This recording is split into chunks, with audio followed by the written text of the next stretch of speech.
Good morning, everyone. I hope you're doing well, and I believe it's only starting. So, good morning, everyone. Hope you're doing well. We are very happy to have you here today for this webinar information session on the Joint Call 2026.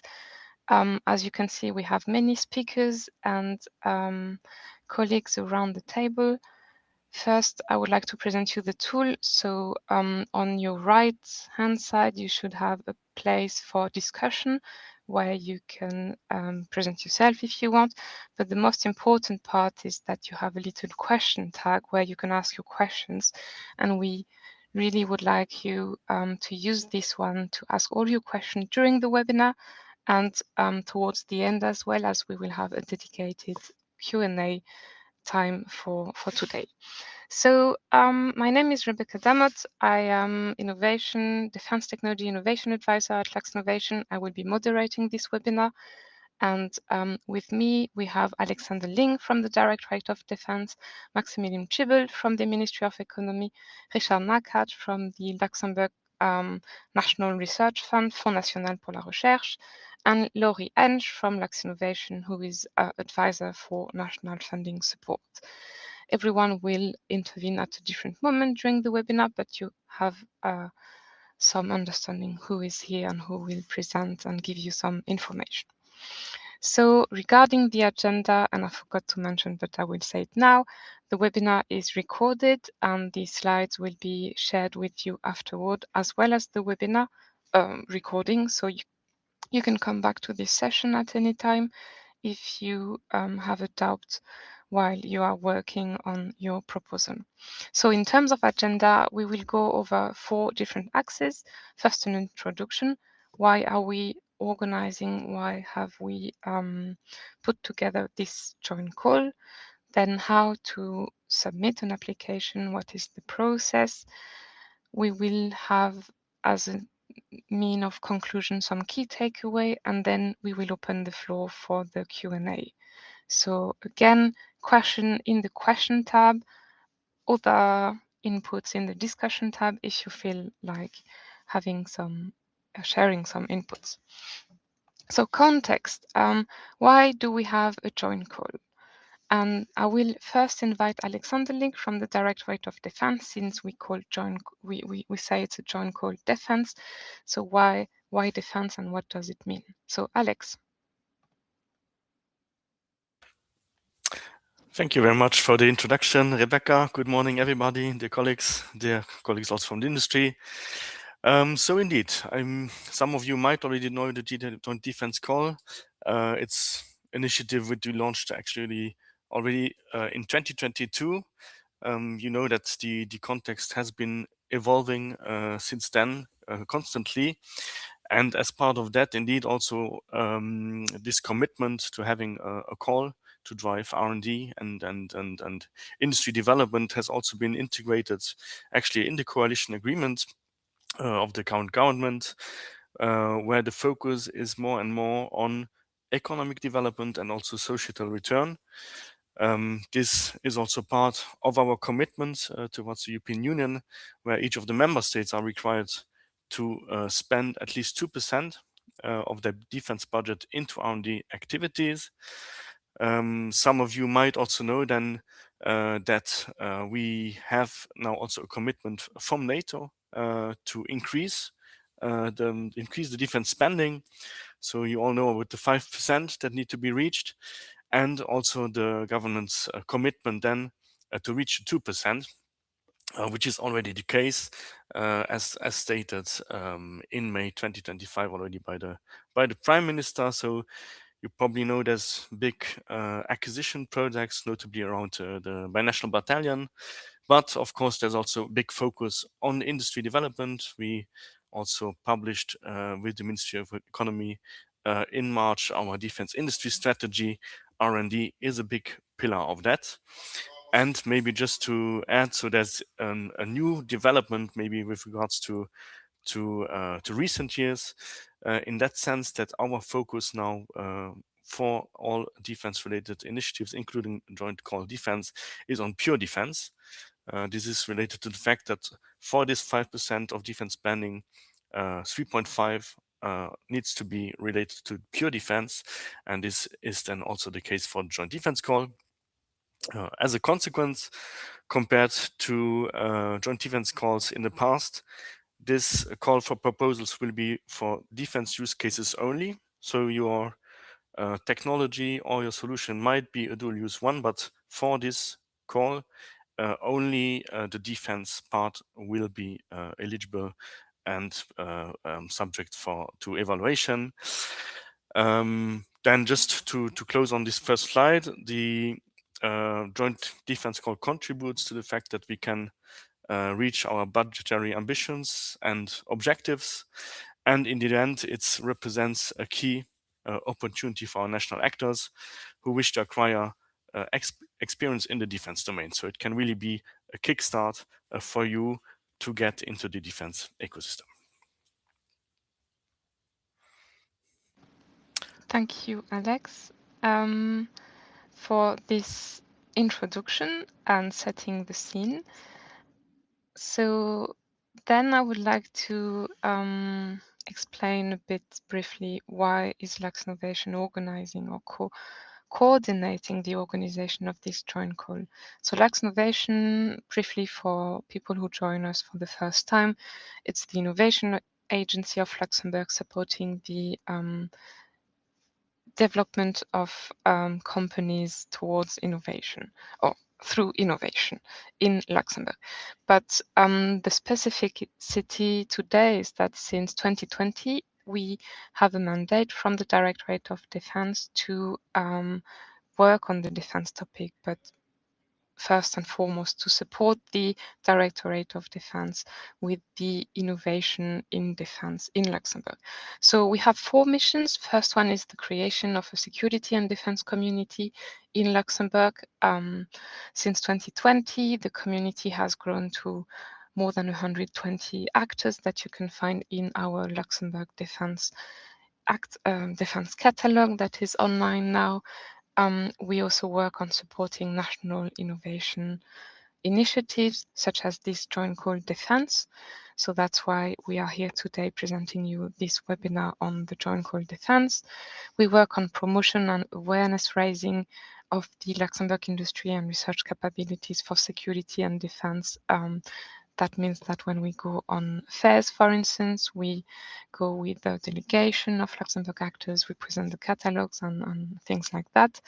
And all these different actions that we are working on at Luxinnovation have one main objective, and it's the integration of the Luxembourg-based industry and research actors into the European defense value chain, and also to help our actors to access the EU and NATO innovation programs. So this is for little presentation, why is Luxinnovation behind the scene in this organization of the joint call. Then why the joint call? What are the objectives? So you've heard from the Ministry of Defence or Directorate of Defence from Alexander Link, different imperative. The joint call, the way it has been set up also aims first to create a competitive call for proposal setting that will develop, that will support the development and the validation of defense solution that will, we hope strongly, that they will benefit the national defense forces, international defense organizations such as the European Defense Agency, the NATO, and the defense forces of allied nations, and then maybe, hopefully, that the technologies and solutions developed will reach the civilian research and the local industry as well. So the joint call works for the national ecosystem. It aims also to give the national actors recognition with the Directorate of Defence. So by submitting a proposal, you demonstrate in a way what is it that you can do, what you are working on, what is the technology, the solution that you can develop. So first, it's giving you this kind of visibility, but recognition when the project is selected. It's also the aim of the joint call is also to strengthen the national innovation capability, giving an incentive to innovate and works toward development of technology, but also to prepare you for the entering and working around the European defense ecosystem. As mentioned by Alexander Link from the Directorate of Defence, this joint call focuses on defence use cases only. So it will foster the creation of new knowledge of understanding of what a defence use case is. And it can be, and that's how innovation works, that you will work on adapting an existing technology for a defense purpose. And then in terms of research and development, what we would like to foster with the joint call is public-private partnerships. You will see later, but the joint call is based on an open topic basis. We have axes of work, of thematics, but we expect you to propose a project and a solution, and we are not looking to solve a problem, but we look for you to come up with something innovative. And in terms of projects, we want the project to fall between TRL 3 and TRL 7. So from some level of research innovation, beginning of developing a solution, to going towards first prototypes. So I mentioned supporting you and giving you a first understanding of the European defense ecosystem. In the last years, there has been many European and NATO defense programs around innovation. We have the European Defence Fund, which is biggest defense research development program by the European Commission, and biggest because it's the first time that they run it. But they have different actions for supporting startup SMEs and bigger consortium. The European Defence Agency also works toward innovation in the defense sector. We have the Diana program by the NATO, specifically designed for startup and SMEs, and the NATO Innovation Fund that is an venture fund that invests in innovative companies. But the defense ecosystem, especially in Europe, the defense market is highly concentrated. So we have 5 countries to date from 2024, which are Germany, France, Poland, Italy, and Spain, that dominate the defense spending. To over 2/3 of the defense spending in Europe is made by these 5 countries. And when we look at defense R&D spending, we have France and Germany that spend together, they made 44% of the EU funding budget for research and development in defense. And then you find again Spain, Sweden, Netherlands. So the concentration of funding is why it's highly concentrated on this. The market is a bit closed because of that.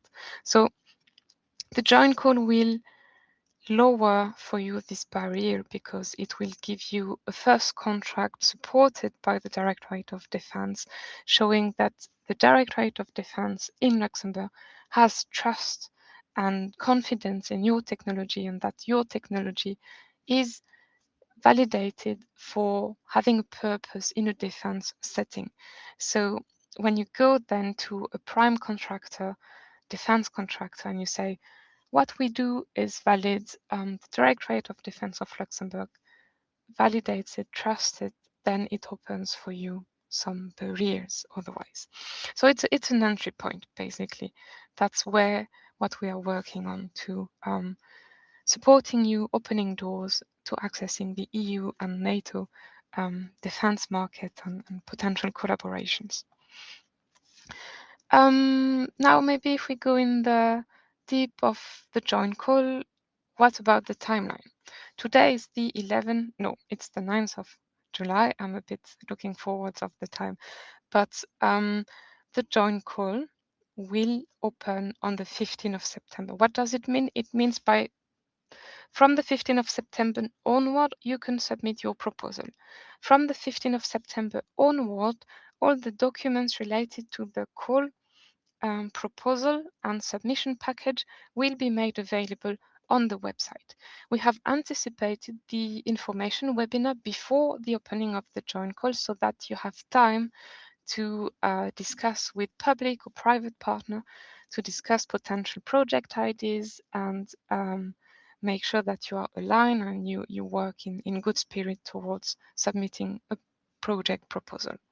So opening of the call 15th of September, there is a dedicated website, researchindustrycollaboration.lu, I believe. We will share the link with you in the discussion panel, and you will also get it with the slides and the acknowledging email that you have been here today.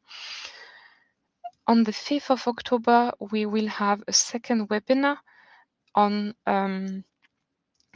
it's a Q&A webinar where you can ask all the questions that will arise in the meantime from today and the start of the draft of the proposal. So you will have many questions and we will take this time to answer these questions. And the deadline for submission, and this is where the 11 comes, the deadline is on the 11th of December at 11 a.m. And this is extremely important to keep in mind. So if you submit at 11:02, you will be disqualified, or you will not be able to submit actually. So keep in mind this deadline, 11th of December. It gives you ample time to reflect on the proposal with your partner and draft a quality proposal. Then the proposal will be evaluated by a thematic panel of independent people. There will be a funding decision based on this evaluation and other eligibility criteria from the Ministry of Economy and the Fonds National de la Recherche. And then the project owners will be notified if the project is selected or not, and the project will be able to start in May 2027. The rest of the webinar, what comes next, will focus on how to prepare a full project proposal, give you brief information on the submission of the project, and also some information how the project will be evaluated. So going now in the big chunk of this webinar, how to submit, how is to understand the process of the joint call. We will go on proposal preparation, submission, and evaluation, the 3 points mentioned before.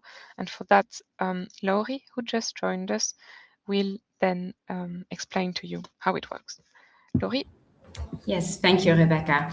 So indeed, first we'll show you where you can find all the relevant information. So we have the researchindustrycollaboration.lu platform where Luxinnovation publishes all relevant information concerning joint calls that we coordinate, amongst which, of course, the joint call for defense that we're talking about today.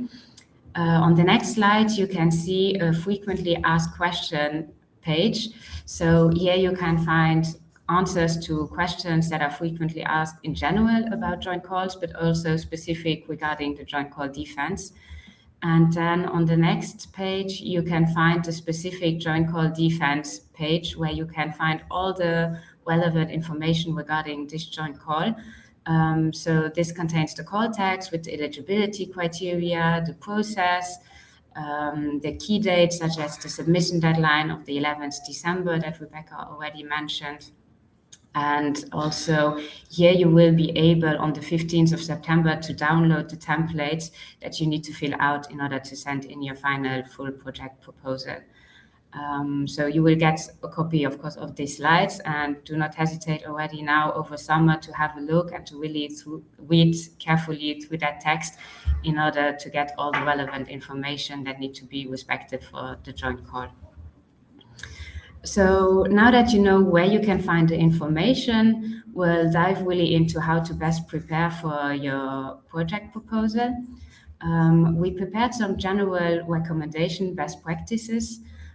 First of all, I wanted to highlight that this is a one-phase submission process. So the call opens on the 15th of September, and the entire application that you will prepare will be submitted on one shot before the 11th of December at 11 a.m. There are no intermediate deadlines that you need to respect. And in terms of best practices, so we wanted to mention that it is mandatory to submit a project proposal as part of a consortium. So you need to have a public-private partnership. Your consortia must comprise of at least one Luxembourgish-based company, private company, and then one Luxembourgish-based public research organization. Here, we strongly want to invite you to already use this time before the call opening, so over summer, to discuss partnerships, find a partner that is really aligned with you and that has the same vision for your project. Then, of course, it is necessary to respect the eligibility criteria and to also factor in sufficient time in the end to fill out the templates, to proofread and double check everything. And here we wanted to highlight the free and optional support from Luxinnovation and from our team, national funding team. Our role is to help private companies in Luxembourg to check whether the eligibility criteria are well respected, and we can also review your full project proposal and make sure everything is well aligned. So starting from the call opening on the 15th of September, also feel free to reach out to us to get some input. And also here, please do not wait for the deadline or the week prior to the deadline on the 11th of December to reach out, as then it can be quite difficult to follow through with everyone. So the earlier you get in contact with us, the smoother the process. And then the final recommendation that we wanted to give straight away is also to engage with international defense experts. This way you can make sure that the solution that you are presenting and the technology that you are developing really contains a realistic understanding of military operations, of the challenges and the requirements. So this is for the general best practices that we wanted to provide you. Now, when it comes to companies specifically, there are eligibility criteria that need to be respected. So as I already mentioned, it needs to be a Luxembourg-based company, and the company needs to hold a business permit. Your viability and financial capacity to engage in the project needs to be respected. So this means that you have also the co-financing capacity and the pre-financing capacity to start the project, engage in costs, and then you will be reimbursed on costs that you already incurred during the course of the project. Also, you need to be able to demonstrate the positive impact of your project and how it can contribute to the growth of your company and to future assets. And also, you need to comply with some nationality requirements, where Alexander will dive into it shortly after. An important eligibility criteria that is relevant for all state aids is the undertaking in difficulty criteria. So companies that are older than 3 years old, need to make sure that more than half of their subscribed share capital cannot have been consumed by accumulated losses. This is an accounting ratio where we at Luxinnovation are happy also to help companies to double check this. So there again, please feel free to reach out to us in time so that we can help you with double checking this eligibility criteria and make sure that you are eligible. So then we can move on to the next slide. And here I will hand over to my colleague Alex, who will then dive into the nationality requirements that I mentioned. Thank you very much, Laurie.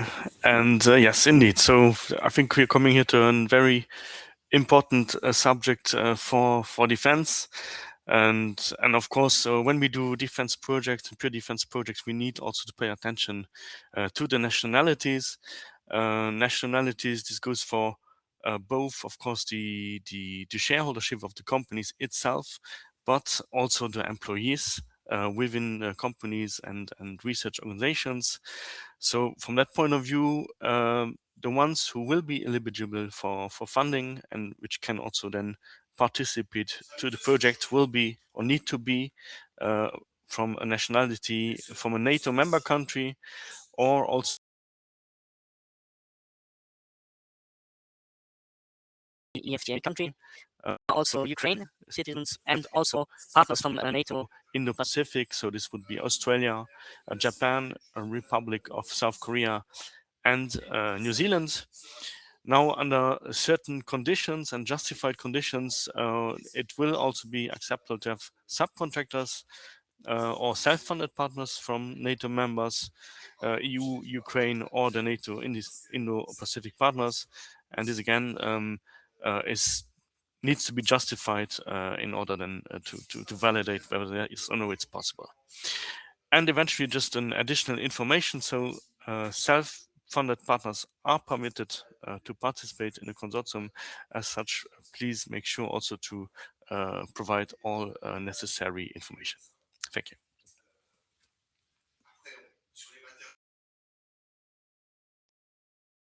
Thank you, Alex. I can only reinforce what Alex said regarding nationalities. It is extremely important that in case of doubt, you contact us at Luxinnovation and we can discuss this point with you. Don't wait too late if you have questions. So now, what is the joint call about? What are we looking for? What are the topics we are looking for?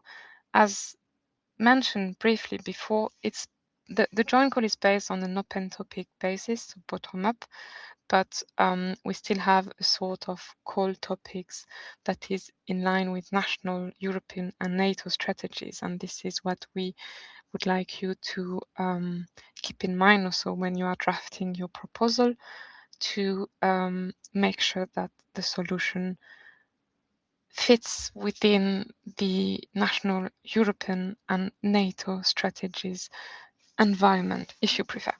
So we are looking for technologies proposal for defense technologies under 5 categories, but this is not a limitation. If you have a technology that does not fall under any of these 5 categories, but is highly innovative and of interest for defense actors and respects EU, NATO, national strategies, please do submit as well. Material, space, cyber, autonomous system and AI, circularity in defense. Under these 5 pillars, you have some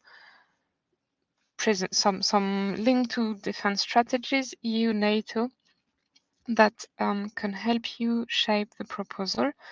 These are available on the web page where the call topics is presented, so you can check them at any time and you will receive the slides, so you will also have the links there. But we have listed some, not all, some strategies from the European Defence Agency, NATO, the European Union that can be of interest for you in developing the project proposal. In terms of national strategies, we invite you to check these strategies while drafting the proposal. And I will start by the last one that has been published, which is the Luxembourg Defence Industry Strategy, mentioned by Alexander Link, published jointly from the Ministry, the Directorate of Defence and the Ministry of Economy. But the Luxembourg Directorate of Defence has also published 2 thematic strategies, so a cyber defense strategy and a space defense strategy, and a more general defense guideline 2035 that are highly interesting when you want to anchor a project in the national, European and NATO environment as well. So please do check them while drafting, brainstorming on a project as well. This slide is an informative slide for you. The defense thematic, the defense technologies are very specific, and they respond to strict rules, especially when it comes to exporting technologies, importing technologies, or having technology or product transiting from country to country through Luxembourg, for instance. And we have a body in Luxembourg, which is the OSAID. It's the Office for Control, Export, Import and Transit. They are hosted at the Ministry of Foreign Affairs, and their role is to support you and to establish the authorization you need. They are highly reactive, highly professional, and not necessarily for drafting a proposal, but if you have defense applicable technology or dual use, not just defense, and it needs to go somewhere, or you want to import some, you really should be in touch with them to draft all the necessary documents that you need and make sure that you don't get into troubles. We do recommend the retained projects to get in touch with them and to get the support to draft, to get the export license if they need some to then sell a product somewhere. It's an office, a body that is important for you to know of. If you have questions regarding export control, import, get in touch with them. They will be more than happy to support you. With that, we will go to the second part of the proposal preparation, which is the submission. And Laurie will explain to you how it works, but knowing that we will go a bit more in detail during the Q&A session, which takes place in October. Yes, thank you, Rebecca. So indeed, once you completed your full project proposal and you are ready to submit it before the 11th of December, before 11 a.m. Central European Time, then it's important to know that the research organization in your consortium need to submit one joint project proposal via the FNR grant management system. And the private companies, they need to submit separate project proposals via MyGuichet platform from the Ministry of the Economy. This is because the research organization will be funded via the FNR, and private companies will be funded via the Ministry of the Economy. So then we can move on to the next slide regarding how the evaluation will take place. So there are different criteria that will be considered, and your project will be evaluated by a thematic panel of international experts. 4 criteria will be evaluated: relevance, defense use case specifications, quality and efficiency of the project plan, and impact. So what does this mean? In terms of relevance, the quality and the innovative character of your project will be evaluated. Then, of course, the value of the project to the defense sector will be evaluated as well. And the quality, the feasibility of the project and its implementation will also be evaluated, such as the impact, so the potential results and growth opportunities that your project will allow. This is an overview, but more concrete information on those 4 criteria can be found in the call text, which is already available on the research industry collaboration platform, which I showed in the beginning. So there again, an invitation to really take the time to carefully read that text and get familiar with all the details. Then we will move on to the funding conditions for companies first. So companies, as I mentioned, will be funded by the Ministry of the Economy, and the funding scheme is based on the National Law for Research, Development and Innovation Projects.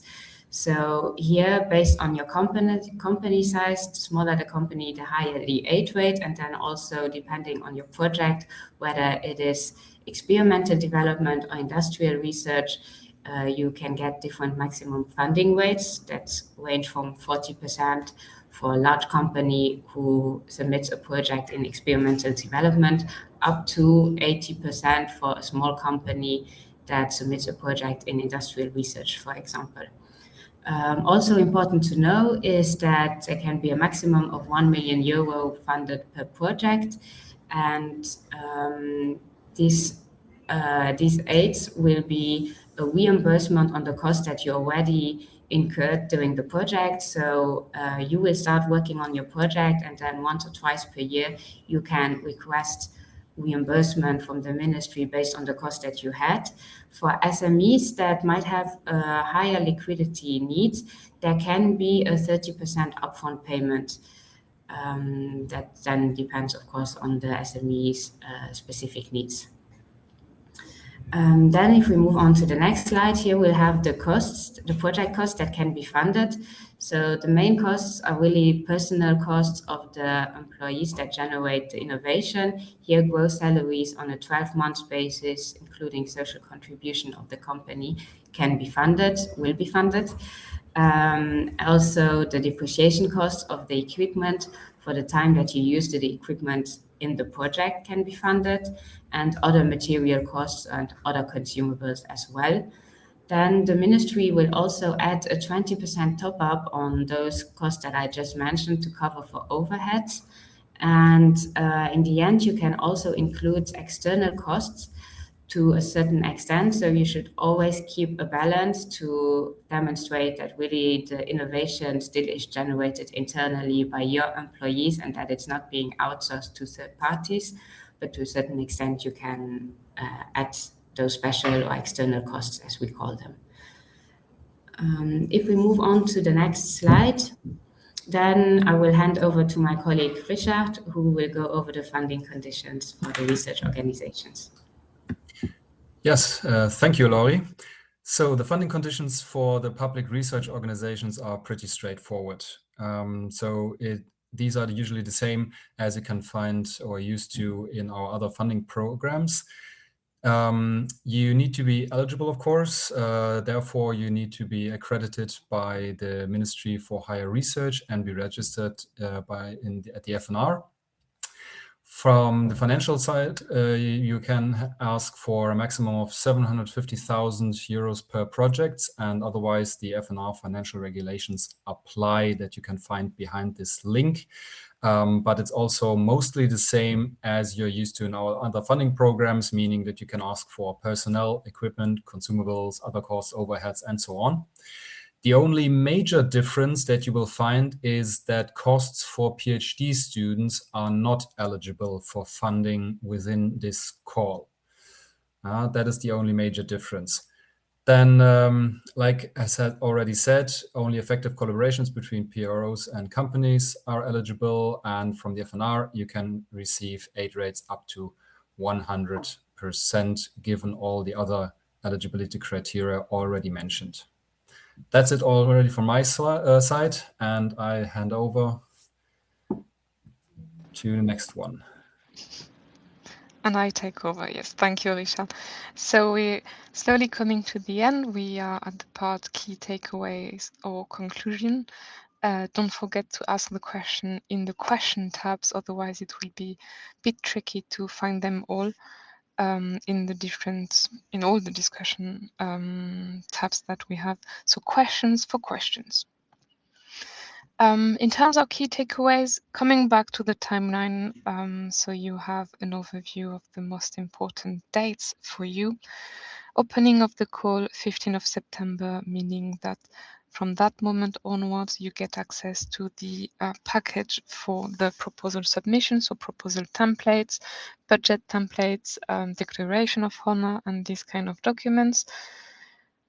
Deadline 11th of December, 11 a.m., easy to remember. Q&A webinar where we will go a bit more in details also on the submission process will take place on the 5th of October. And evaluation will take place from the moment you submit your proposal with a funding decision, so a communication towards the applicants if the project has been retained or not. That will be in April 2027, and start of projects, working on the projects in May 2027. So Luxinnovation is here to support the companies and to some extent the research organizations regarding the joint call defense. So there are individual coaching for companies that is organized, that is done by the team of national funding advisors. You've met Laurie today. There's a bigger team behind as well, working on awareness raising for financial viability of the company, national requirements, general eligibility criteria, the possibility to review the application and the annexes for companies, do some completeness check, especially when it comes to finances, support. There's other support offered by the team in terms of project structuring, if you have questions on the IP, and general guidance on the submission process. In terms of support, already mentioned the different webinars, recording and slides available each time, and on the research industry collaboration platform. Please do not hesitate to check the FAQ tab, and there's a specific place for defense where we have compiled all the questions we have received over the previous editions. As this edition is the fourth one, there has been many questions asked already, and some questions might have been already answered, and you can check that on the FAQ. So now we open the Q&A. So I will invite all my colleagues on stage and start distributing the questions. So I will start with the question from Gigi that I saw, and I can't find again here. What are the main changes, differences between this joint call 2026 and the joint call 2025? Basically, not much. The joint call 2025 was already focusing on pure defense use cases. The budget for private companies is of 1 million euros maximum grants, and for research organizations 750k maximum grants. We have kept the same conditions. The call topic is the same, focusing on 5 major thematics, but open to outside of these thematics proposals. We have refined the evaluation criteria with the focus on the defense use case, stronger focus than it has been before. So we keep the way the program is organized the same, keeping in mind as well that strategies, national strategies, geopolitical environment evolves, and we also ask you to take that into consideration. So lots of questions. Again, slides, recording available afterwards via the link you have used to register to this session, but you will also receive an email that grants you the access. Again, in terms of starting maybe with the hard one, citizenship. And there, Alex, get ready. So, question, what about dual citizenship, where one is a EU and another one is Russian citizenship? How does it work?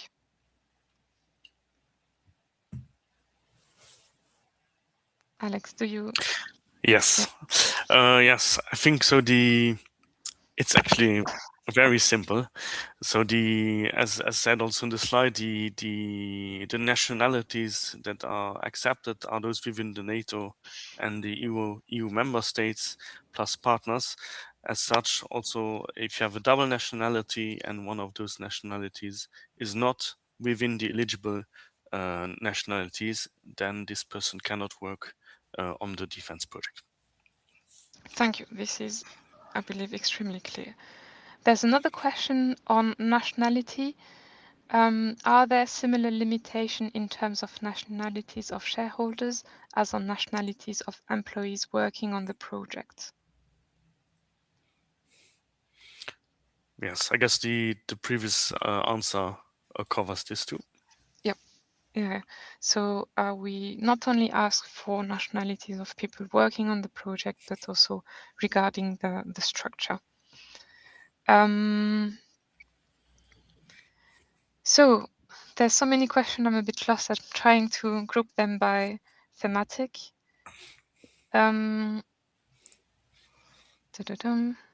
Consortium. Does the consortium need to have a private company includes your own company, or does the consortium need your own company plus a second private company and a research entity? I think I can reply.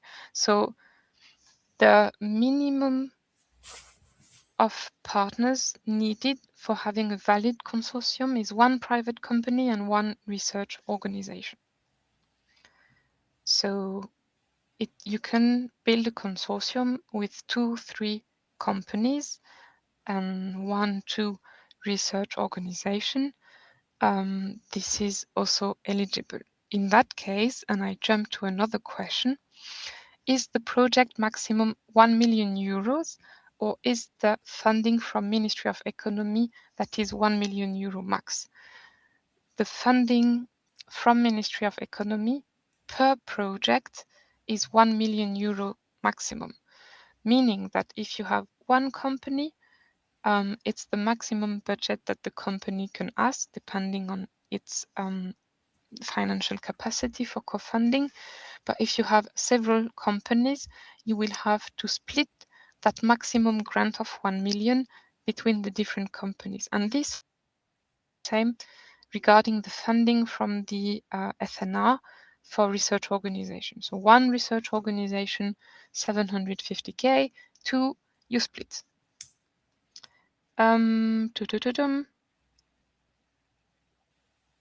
This question, I don't understand. Your private company and a research institution such as LIST or SNT. But I believe it has been answered, whatever that was. But please refine the question if there is. The total call budget, Alexander, do you want to comment there?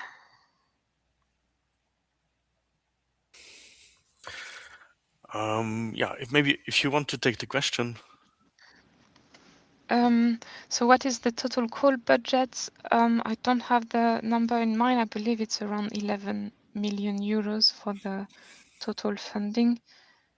It's something we can clarify afterwards if it's of high importance or interest. Yeah, that would no. Wait, total call budget. Staying on Alex, there's a question. Does defense only apply to the outcome or also to the underlying technology? Would a UXS platform with civilian capable components still be eligible in the final deliverable if the final deliverable is defense specific? Yeah, so I think it's all about the defense use case that you address. As such, indeed. So if you have a civilian technology which has already been partly developed and you want to adapt it to a defense use case, then of course those developments will be eligible, but it's very specific to the defense use case that you define. Thank you.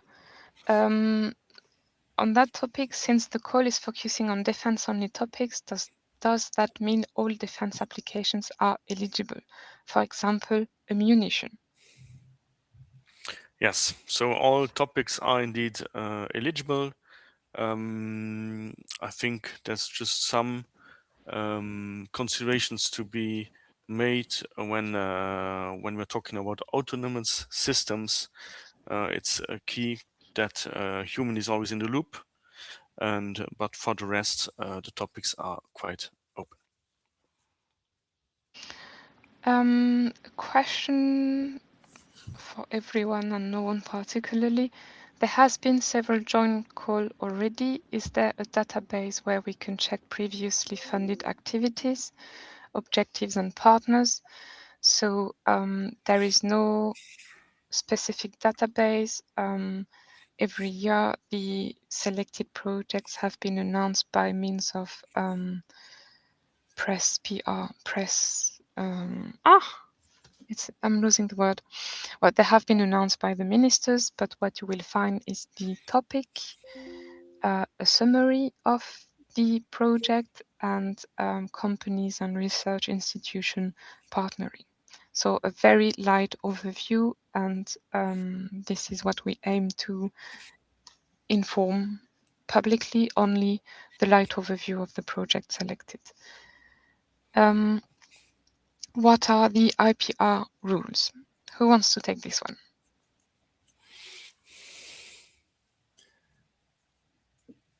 Richard?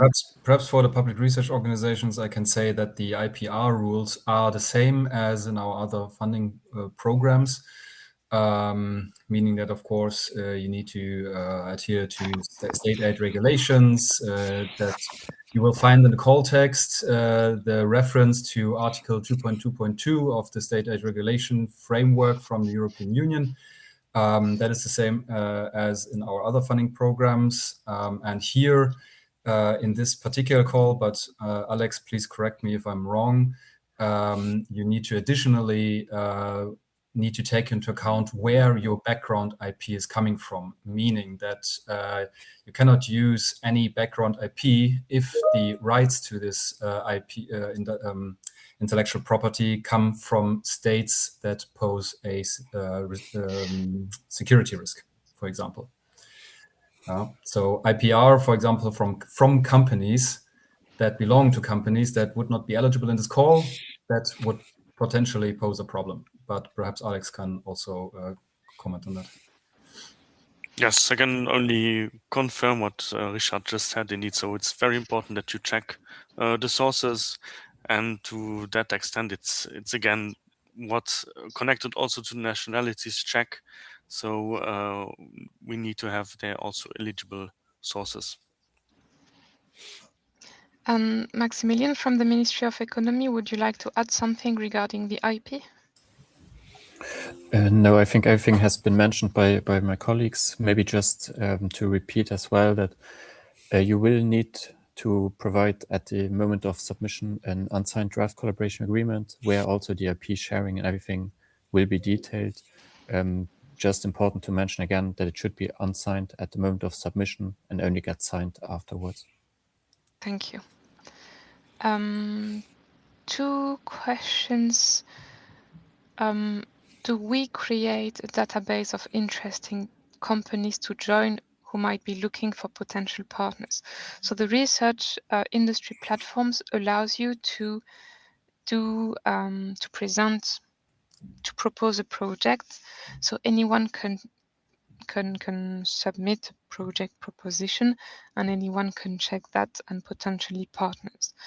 Otherwise, we invite you to, if I don't know you, Hannah, so if you are from the research world, we have the defense catalog where you can browse the companies in Luxembourg that do defense or have an interest, technology of interest for the defense. If you are from the private world and you need an introduction to research centers in Luxembourg, do not hesitate to ask us. We are more than happy to link you to the research organization based in Luxembourg. And coming to the bottom up, is it going to be a yearly call? So this is a yearly call. This has been announced last year, but for 3 years. So the 2025, 2026 edition are part of this 3 years yearly call, and the last one in this group will be 2027. So you have this year and next year to propose, to prepare, to apply, and afterwards is the future. So we don't know. I believe we have this. Regarding nationalities, there was a question, Polish, Ukrainian nationalities. Ukrainian is part of the eligible nationalities. I don't remember if it has been mentioned, but everyone gets the information. This we have said. Subtopics exist under secularity, so I invite you to check the web page of the call topic, where we have listed some strategies and links towards information on secularity in defense, where you can have a full overview on what's going on there. Yes, so latest documents describing NATO EU strategic relevance for defense. Again, it's on the research industry platform, and I will ask someone to put the link again in the discussion, please, so that everyone can have it straight away. Can you please confirm that the person with double nationalities can only contribute to the project if all of their nationality comply with the call requirements? Yes. Again, Alex, you're nodding. I see you in the little square. As call topics are the same as for Joint Call 2025, could the selected and approved topic be elaborated at phase 2 for Joint Call 2026? Our suggestion would be to select a different topic. I am not sure I understand the question, so I will answer something. If it's not what you are looking for, please refine the question. So the joint call is similar to 2025. If you have submitted a project in 2025, it has been selected, but you know it's a project that needs a phase 2, you can of course submit a phase 2 type project under the joint call 2026. And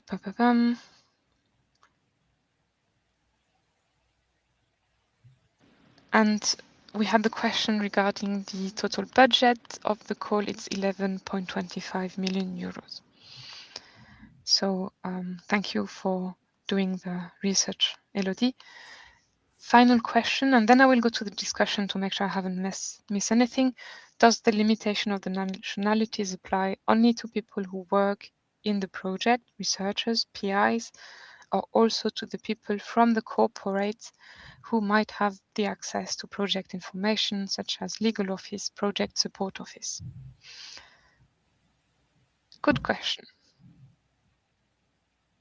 Alex, do you want to take it? Excuse me, could you just repeat the question again? Yeah. Please stop asking questions so it stays there. Does the limitation of the nationalities only apply to people who work on the project, or also on the people from the corporate who might have access to project information, such as legal office, project support office? No, so this indeed, it only applies to the people who will be directly working on the project. Of course, the project information should only be available to those people who work on the project itself for support or financial. I think there should be a clear separation on also vigilance or measures to ensure that the information stays with the people who are directly working on the project. Thank you. Thank you for putting the question again. Is it recommended to partner with EU, NATO partners outside of Luxembourg? Alex, do you want to take it? Yes, absolutely. I think this is so thank you for the question, and it's, I think, an essential point. Of course, Luxembourg industry and also the ecosystem can, up to a certain point, deliver partnership opportunities, but in the end, we are of course seeking also with this call the establishment of strategic partnerships with industry and research in the partner states. This is very welcome. It's again also linked with the wish on our side to encourage you to engage with stakeholders in defense outside. So go talk also with the other MODs. analysts or representatives and experts to validate or to get an idea of to which extent the defense use case is valid. And of course, this includes also defense primes or other actors which have a backbone already in defense. So this is very much welcome. And yes. On the topic of budget, we have two questions. Starting with this one. Is there a restriction regarding budget split between companies and research organizations? Max, do you want to take it? Yes, of course. Thank you for the question. So indeed, there is a certain split foreseen in the call text, meaning that the research institutes could get up to 750,000 euros from the FNR, while the companies could get up to 1 million euros of grant from the Ministry of the Economy. In addition to that budget split, we would also, of course, encourage you to prepare projects that are really balanced in terms of partnerships, contributions of everyone participating in the project, and then also in terms of budget. Maybe you should also mention the 70-30 split from the framework regulations. Yes, indeed. So I mentioned that the budgets and contributions should be as balanced as possible. There is also a very specific, and thank you for mentioning it, Richard, criterion that no individual project partner should contribute more than 70% of the total project budget, so that this also gives an incentive to prepare balanced project contributions. Thank you. And another one on the budget, are there any limitations on the use of subcontractors? Is there a maximum project value or budget value percentage that may be subcontracted? Maybe I can start for the companies and I'll let Richard complete for the research institutes. So there's no specific fixed ratio or budget that's foreseen for or that should be dedicated to subcontractors, let's say. It should be complementing your internal efforts and competences that you have available in-house. But it's, of course, possible to outsource specific tasks or activities to external experts. Thank you. Richard, you want to add? Yeah, for the public research organizations, you can use keep in mind, though, that the subcontractors need to adhere to the same eligibility conditions as your project partners. So not all companies or PROs from all the countries are eligible, so they need to adhere to the same eligibility conditions. And there is a limit on the amount of budget that you can spend on subcontracting, which I wanted to, which you find in the financial regulations, but I don't know exactly how much percent that is, but I can look it up perhaps before and post it in the chat. Thank you. With that, I believe we have answered all of the questions. No, there was one here. Would it be possible to get non-binding informative feedback about the project ID to ensure we are on the right path? Who should we reach to? You can reach out to Luxinnovation on this one. So if you have questions anytime, want to get some checks on the projects, please do reach out to Luxinnovation. And I believe we have answered all of the questions. If one has not made it through, I'm very sorry, but please send it again.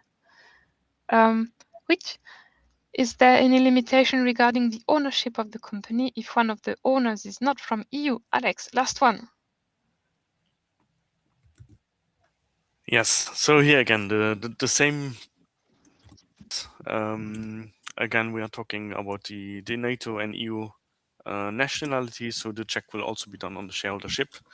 And again, also partners from NATO, like Japan, Australia, and so on, are acceptable.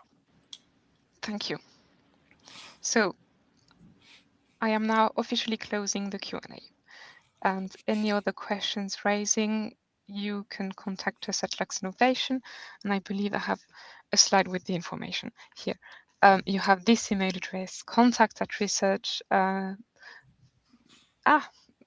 industry-collaboration.lu, and we can answer your question there if you have any at any time. Slides recording available very soon, and the next webinar will be on the 5th of October on the submission process, and to give you more time to answer all of your questions, another Q&A. Thank you everyone who joined and stayed until now for all the questions. Thank you the speakers and the organization behind, and I wish you a very good day. Thank you.